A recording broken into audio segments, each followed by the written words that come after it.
Hey guys, welcome back to Greg's Fishroom. Today we are making vinegar eel cultures. It is one of the smallest and easiest live foods to use in your fish room. So come along with me and learn how to be a better aquarist.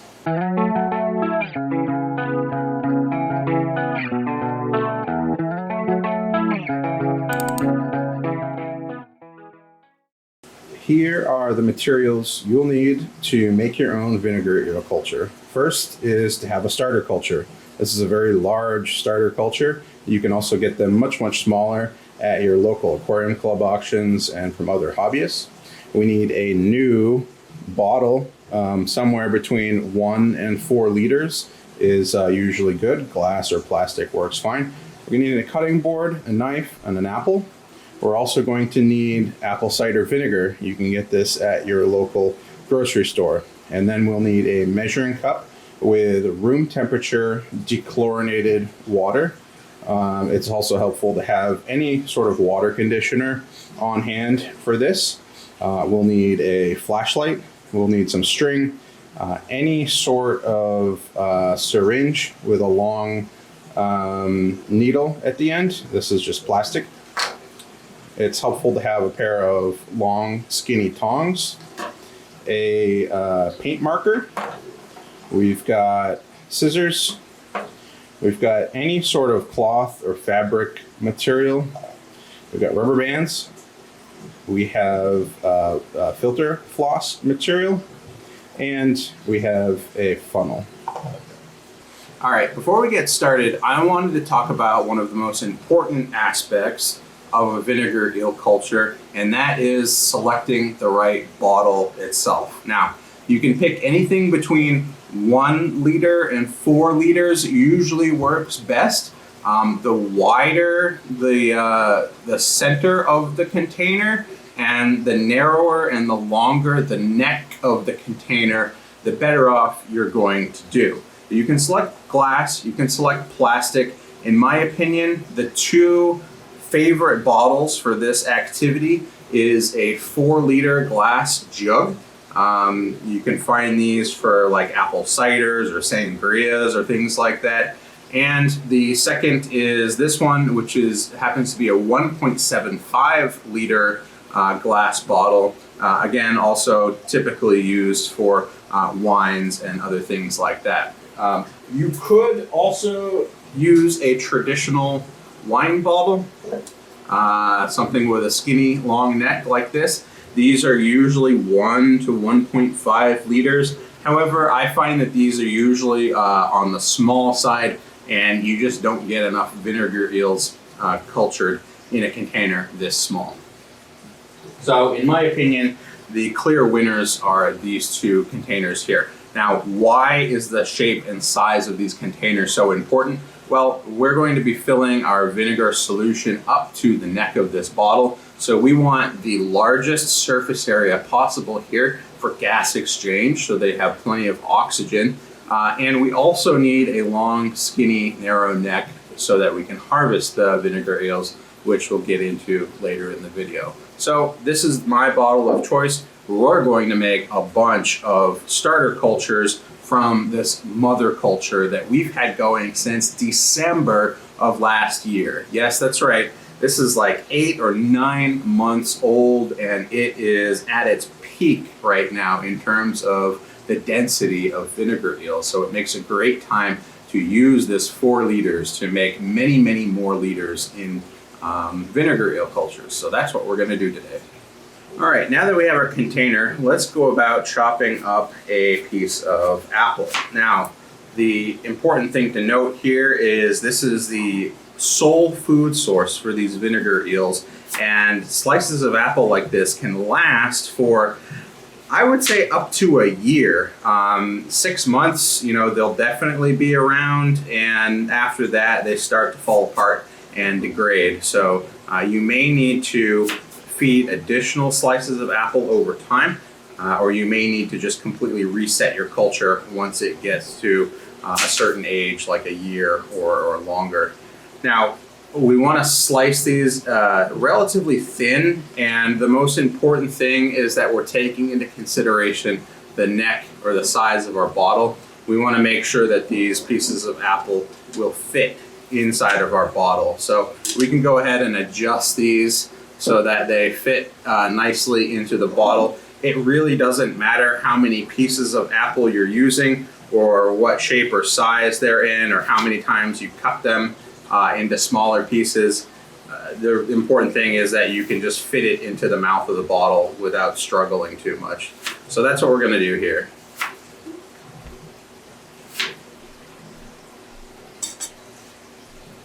All right, so I would say for a single vinegar eel culture of a bottle this size, which is 1.75 liters, this is plenty of apple. And so we're just going to start by making sure we have a clean bottle that has been rinsed out thoroughly. There's nothing inside, there's no residue from whatever happened to be in there before. And we're going to start stuffing our pieces of apple inside. And usually what I like to do is just put in enough apple to almost cover the bottom of the container. You don't really need to overdo it. The vinegar eels don't eat very quickly. And something like this, 5, 6, 7 small pieces is plenty of food here to last us 6 months to a year in this culture. So that's the starting point. The next thing we need to do is make sure that we actually measure the volume of our container. This is important because what we're going to do is a 50-50 mix of apple cider vinegar to regular, clean, room temperature dechlorinated water. And the important thing to note here isn't the maximum volume of your container, but what the volume is at the mouth of the container right here at the widest point of the container. So this happens to be 1.75 liters, but the mouth of the container here, the largest point, is 1.5 liters. And we do have some volume taken up by the apple slices as well. So what I'm going to do is I'm going to measure out 700 milliliters of water and 700 milliliters of apple cider vinegar, mix that in this container, and we should be right up to about the right spot that we want. All right, this is a good time to use our funnel here. We've measured out 700 milliliters of fresh room temperature dechlorinated water, and that's going in to our container.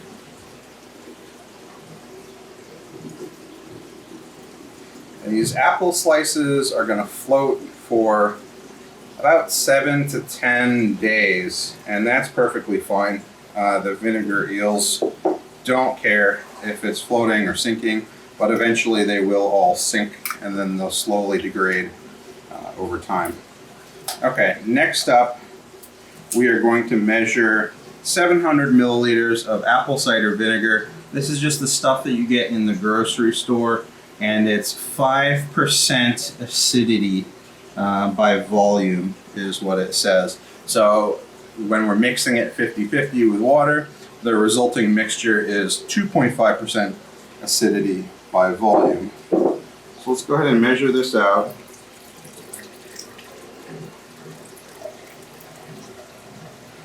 I get 700 milliliters. Okay.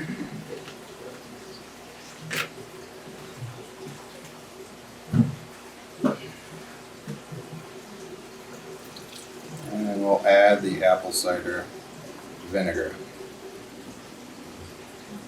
And the reason vinegar eel cultures are so easy and maintenance free is because of the acidity of the apple cider vinegar. It allows the vinegar eels to grow without any problems. They don't mind the added acidity, but it stops basically every type of mold or other critter that might try to grow in a solution like this or take advantage of the apple as a food source. So it's a great option. All right, so as you can see here, now that we have this mixed, we are right about up to the neck of our bottle.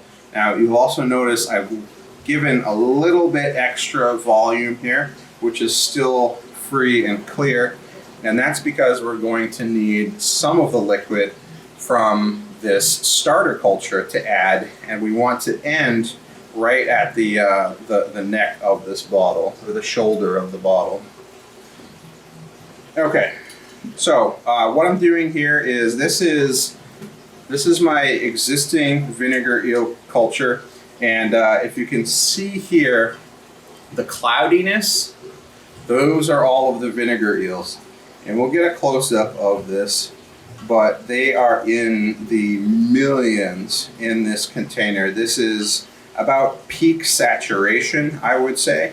After about 6 months of multiplying, they are just completely filling this container. So anywhere I draw liquid from this starter culture, I'm going to get quite a few vinegar eels. And this is a 35 milliliter syringe, and really all I need to do is take one pull of this syringe, and that is enough liquid to inoculate my starter culture. Now, it really doesn't matter how much I add to this. That's enough. I could just stop right there. But what I'm actually going to do is continue drawing liquid into this until I've reached that lip or that shoulder of this bottle, because that's where it's going to get the maximum amount of oxygen into this container and also maximize our water volume in our culture. And realistically, you don't need to top off these cultures over time. You could literally set this on a shelf and leave it for 6 months. And when you come back, you will be amazed at how many vinegar eels you have. Okay, now we've inoculated this with 100 or 200 milliliters of our starter culture, which is plenty of eels. And again, if we take a close-up view of this container, it's a little bit more cloudy than it was before, and there are thousands and thousands and thousands of vinegar eels already in this container, and that's all we need to start a culture. Now, before we put this culture and set it aside and call it done, we do want to cap off the top. And if you take any sort of fabric material, it doesn't matter really what you use, as long as it keeps flies out. That's really all you're after, because flies will be, especially fruit flies, will be attracted to the vinegar smell because it smells like, decomposing or rotting fruit. And so they won't really be successful because the apple slices are going to sink, but you don't want flies flying around. You don't want to, introduce additional pests into your house or your fish room. So we're just going to seal that off with a piece of fabric here and a rubber band. And then this culture is literally done. That's all you have to do. Now, this wouldn't be a master class if we only made one vinegar eel culture. So let's make a dozen more.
Alright guys, so here are all of our cultures of vinegar eels. Now, you can see I did this one a week ago and the apples have sunk to the bottom, so that's a good thing. All the rest of these are nice and fresh, so those apples will sink over the next week.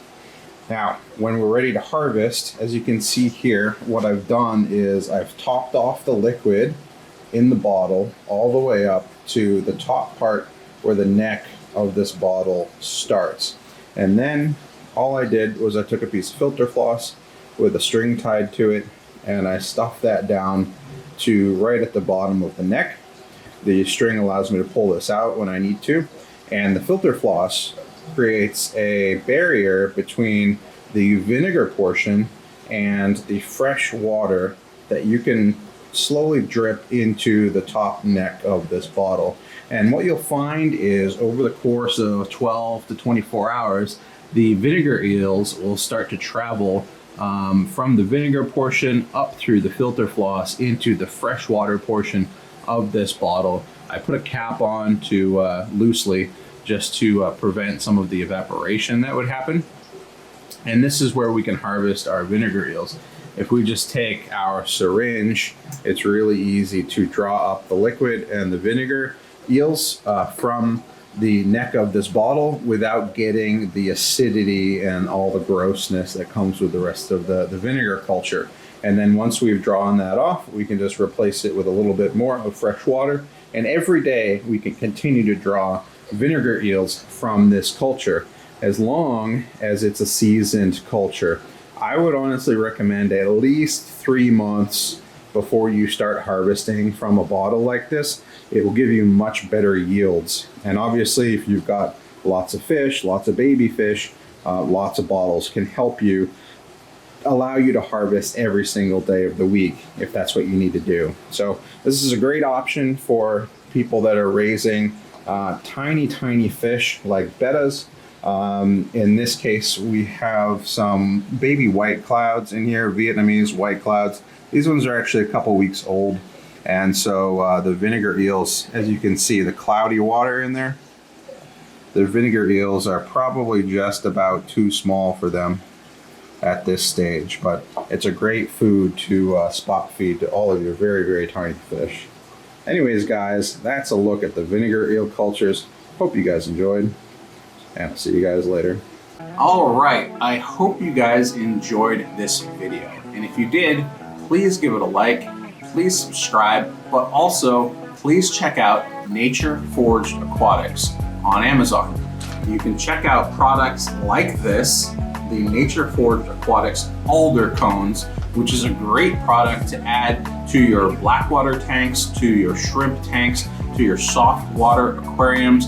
Provides natural tannins, allows you to naturally and slowly drop the pH in your aquariums. It's a great product. This is a 4-ounce bag. It has tons of cones in it. It will last you a very long time. It also helps support this channel because Nature Forged Aquatics is my brand. So hope you guys enjoyed this video, and I'll see you guys later.